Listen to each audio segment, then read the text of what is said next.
Hello and welcome back to another Total War Warhammer replay. In this replay, it's going to be Dark Elves versus Lizardmen. I've been playing quite a few games today. So far, I haven't lost, which I'm feeling quite happy about. But I haven't been being very cheesy. I mean, well, you guys can be the judge of that in this game, I guess, if you think I'm being cheesy or not. But yeah, been having a lot of success rate lately. So, playing Dark Elves in the front line here.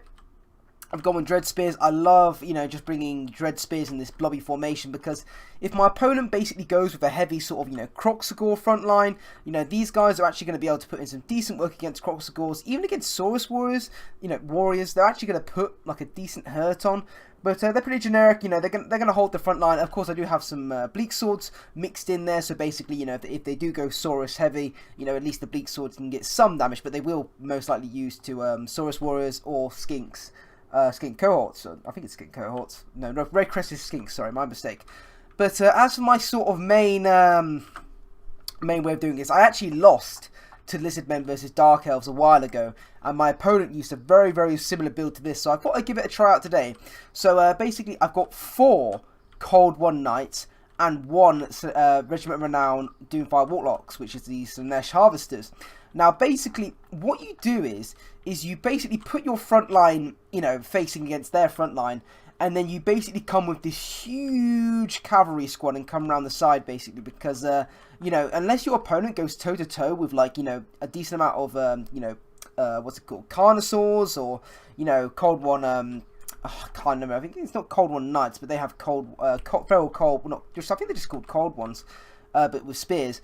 Then that's the only way he's going to sort of meet you. So basically, having 4 Cold One Knights is really good. The Slanesh Harvesters, of course, they have Word of Pain, which of course, minus melee attack and accuracy. Melee attack is going to make a huge difference in those fights. And then also Soul Stealer. When all these blobby units are grouping up, it's going to be really, really good.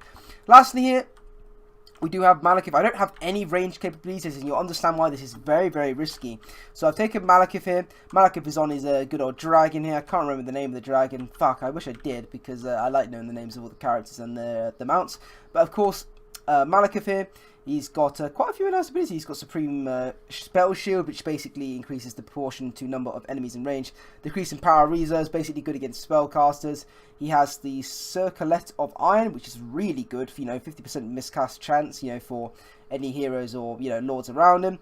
But this is the really good one, which is the Destroyer, which basically, every time he goes into a certain, radius of another lord or hero or caster, basically it will make their abilities go to 15% recharge, basically. So it's absolutely terrific at doing those alpha strikes and ensuring that your opponent can't react unless they react quickly enough, but then you can sort of pull out. Of course, his dragon does have Noxious Breath, which is always very good. But as for the spells I gave him Power of Darkness, and I gave him Soul Stealer, which is really good for regen. This is something that Total War need to do for new players, because nowhere on this does it tell you that this heals, I mean, it says it absorbs hit points from enemies, but nowhere does it tell that it heals your lord. And so if you're new out there and you've never played Total War before, Soul Stealer actually will heal your lord. The Dark Elves actually have a way of healing themselves with Soul Blight, so it's really important to remember that. But basically, Soul Blight is really expensive. It costs 18 Winds of Magics, and quite a long time to recharge. So what you do is you pair this with the Power of Darkness, and basically what you do is, if you use this on any unit, for example, you could use it on these cheap Bleak Swords or Dread Spears.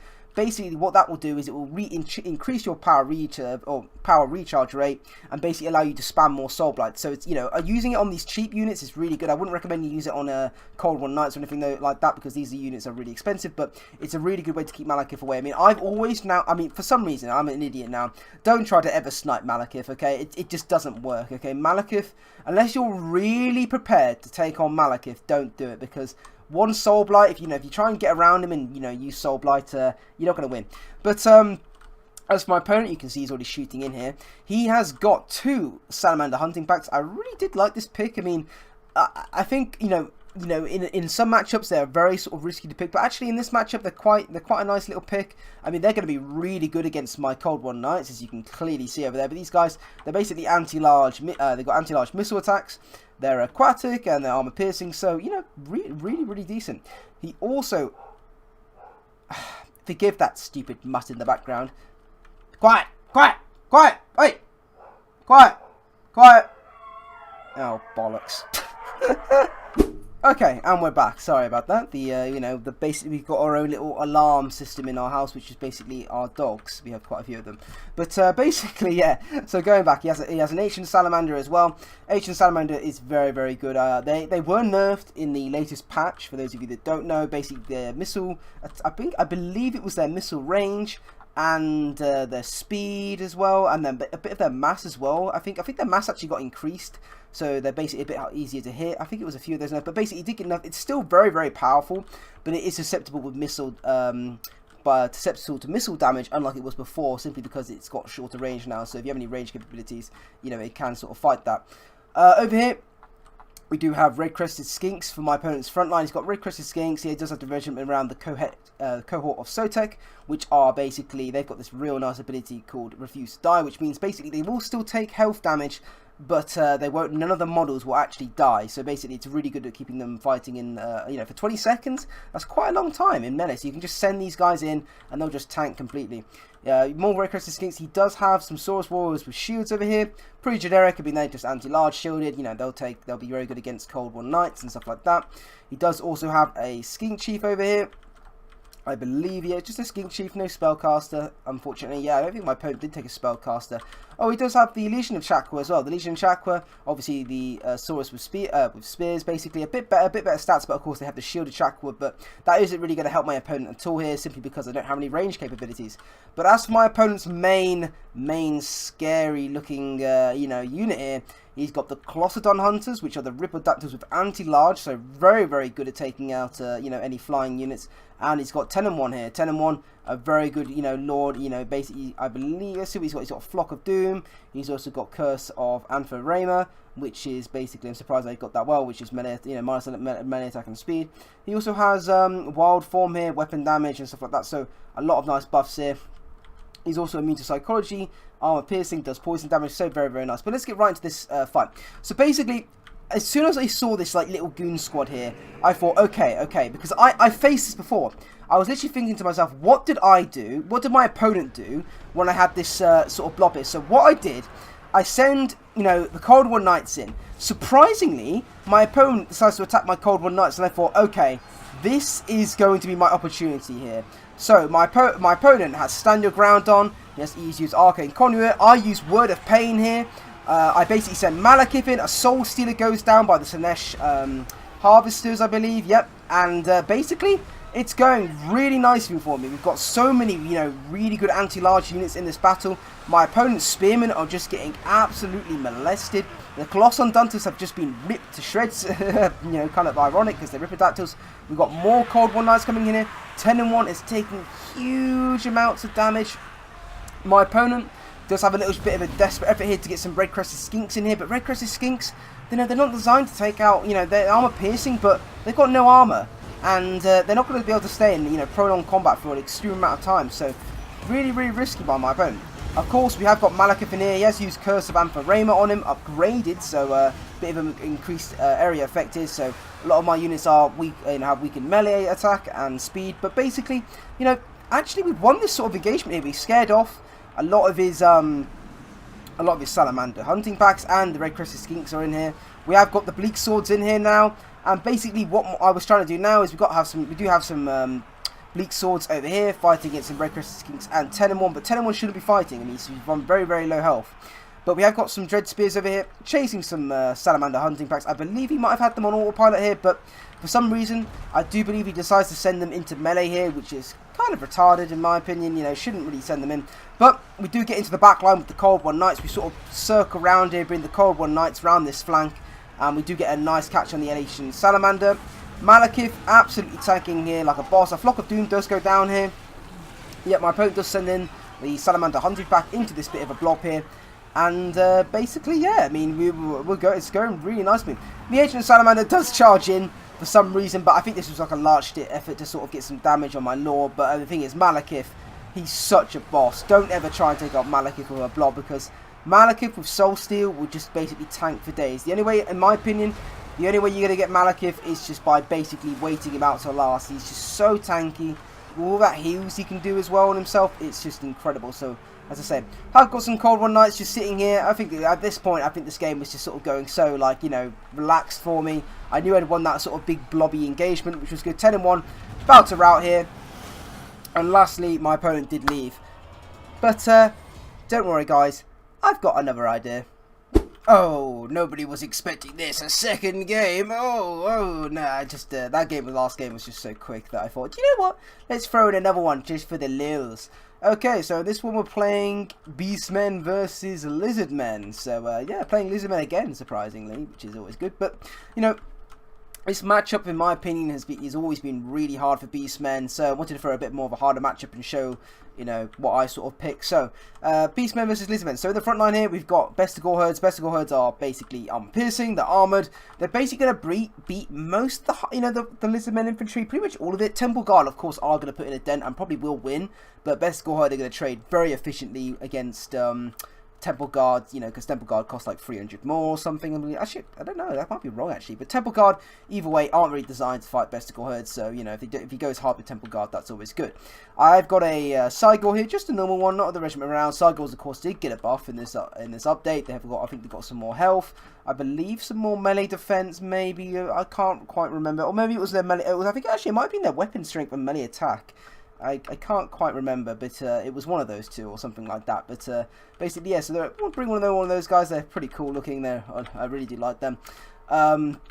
On either flank, I do have some Ungor Spearmen. These guys, of course, are shielded. They have spears, anti-large, very good at dealing with pretty much any, you know, monsters, pretty much. They have armor piercing, of course, but that bonus version large, of course, is going to help them take out a lot of the scary dinos. I do have one Centaur unit. Centaurs, basically, you know, they're shielded, so they're very good at, you know, chasing down, like, skink cohorts and stuff like that. You know, anything that's going to be sort of sniping you or just poisoning you. So I like they're very fast as well, 95 speed, so they can pretty much outrun anything on the Lizardmen side. So, you know, very important to take these guys.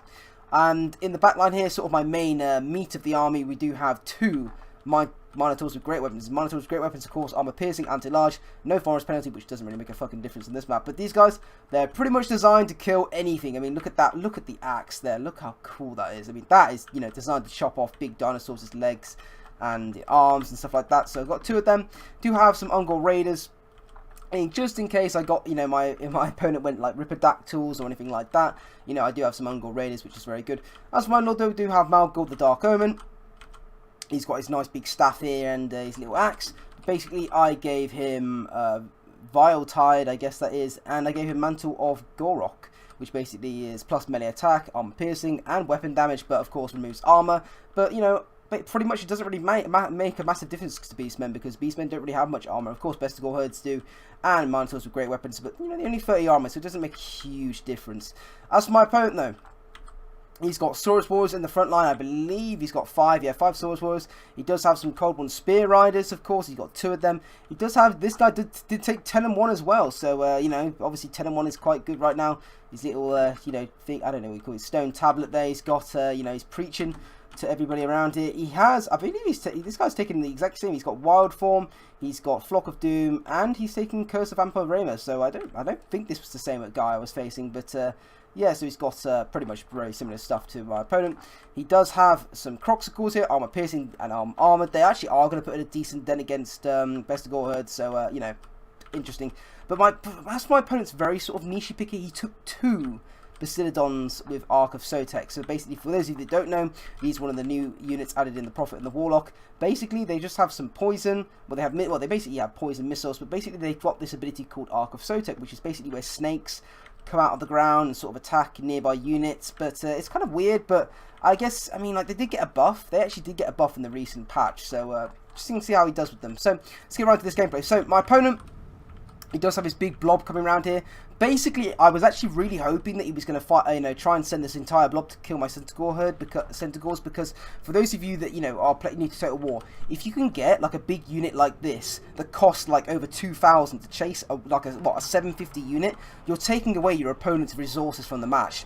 But the Cygor is throwing his giant rock. onto these Cold One Spear Riders, which is very good. We have got a nice engagement here. I've got the Uncle Spear Herd fighting against Cold One Spear Riders, which is really bad for my opponent. He does send 10 and 1 in for a rear charge. I mean, they might rat off very quickly now because they're going to get a rear charge, but you know, that's all right. We've got the frontline engagement happening here. Bestigors fighting against Saurus Warriors. They will win that matchup, but Croxagors in here are going to put a nice, decent dent.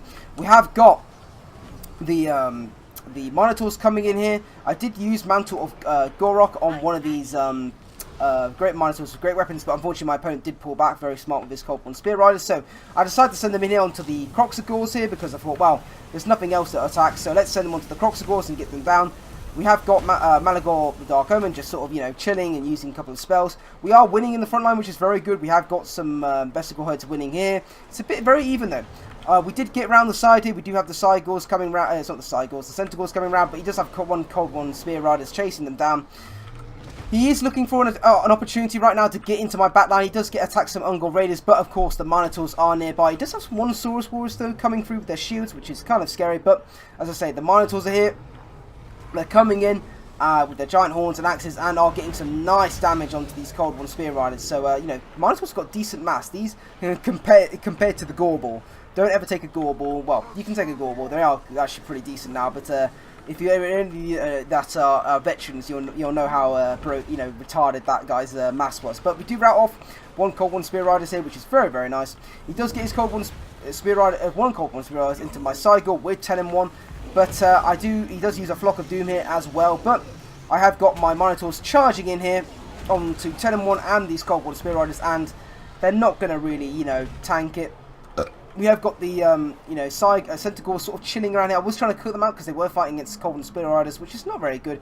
The Ark of Sotex, though, have actually put in a decent work. They've taken very little damage and have done a lot of damage to my Besticle Herd. So maybe next time I play Lizardmen versus Beastmen, I might actually try them out because I'd like to give them a try. But my double Minotaur Goon Squad here is attacking this Bastiladon here. We are doing some nice damage. Use another spell here on the Saurus Warriors here, but unfortunately it's not overcome, so it doesn't do too much damage. The Ark of Sotek does go down with all those snakes coming around doing what little damage they can, but I mean, I don't find that really does a lot unless he's really blobbed up, but you know, maybe it does more damage than I think. Another Flock of Doom going down here on my Centaurs, which is understandable, but 10 and 1 is in a bit of a bad situation here. He is caught out by the Cycle and these Minotaurs, so it's looking a little bit scary for him. I mean, you know, 10 and 1 has to be careful. He can't really tank all these units. He is bringing in his Bastiladons.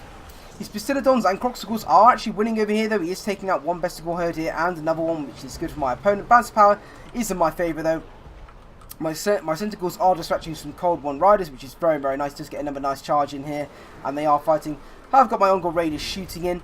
But basically here, I believe what I did is here, I do send the Minotaurs onto these Cold One Riders, but then I noticed that 10 and 1 is all alone, and the thing is, 10 and 1 is good, but he's not designed to take out, what, like how many units? We've got like, 24 of these guys coming in, about, 22 I believe actually coming in, and they're just going to rip 10 and 1 to hell. So, oh god, one thing I want you to take note of here is that I basically took one unit of Minotaurs and set them in front of 10 and 1 so he couldn't escape. Very important because these guys have good mass, and as you can say, 10 and 1 curls up into his little ball and does die here. But basically, one thing I want you to take note there is that when 10 and 1 was in that position, I basically pulled one Minotaurs around and blocked him in. Very important to sort of struggle those lords and keep them trapped in there. Another Ark of Sotek does go down, but unfortunately my opponent does leave as well in this game. So yeah, very well played. I hope you enjoyed 2 games. Again, they were very quick, so I just wanted to get them out. But thank you very much for watching, and I'll see you guys next time.